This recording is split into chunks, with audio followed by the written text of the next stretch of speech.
اور پھر رسول اللہ صلی اللہ علیہ وسلم نے بخاری، مسلم، ترمذی، سنن نسائی، ابن ماجہ،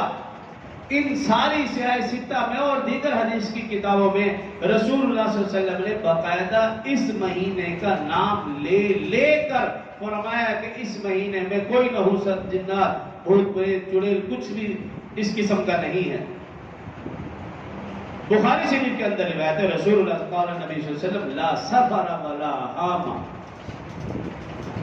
کہ سفر کا مہینہ منحوس اور برا نہیں، اس مہینے میں کوئی جنات، بھوت پریت، چڑیل کسی بھی چیز کا نزول نہیں ہوتا، یہ رسول اللہ صلی اللہ علیہ وسلم کا فرمان ہے، بخاری کے اندر موجود ہے۔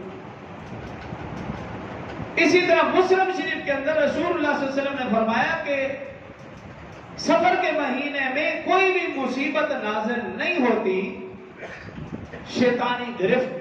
ستاروں کی گردش، بدشگونی، اس چیز کا کوئی بھی اثر اور کوئی بھی حقیقت نہیں۔ اسی طرح نسائی شریف کے اندر رسول اللہ صلی اللہ علیہ وسلم نے ارشاد فرمایا کوئی بھی بیماری متعدی نہیں ہے، بدشگونی کوئی چیز نہیں ہے۔ امام احمد بن حنبل رحمۃ اللہ تعالی لکھتے ہیں بدشگونی یہ شرک ہے، فال نکالنا وہ قرآن سے ہو، وہ پتھر سے ہو، وہ ٹوٹے کے ذریعے سے لکھا، یہ شرک ہے، شرک۔ اور آج آپ دیکھ لیے دربار کے پاس چلے جائیں، طوطے رکھے ہوئے فال نکال رہے ہیں، لوگ بیٹھے ہوئے پتہ نہیں کیا گھماتے ہیں اور حالات بتاتے ہیں، بھی وہ خود فٹ پاتھ پہ بیٹھے ہیں، تمہاری قسمت کیسے بدلے گا؟ جو اپنی قسمت نہیں بدل سکا، اپنے حالات بہتر نہیں کر سکا،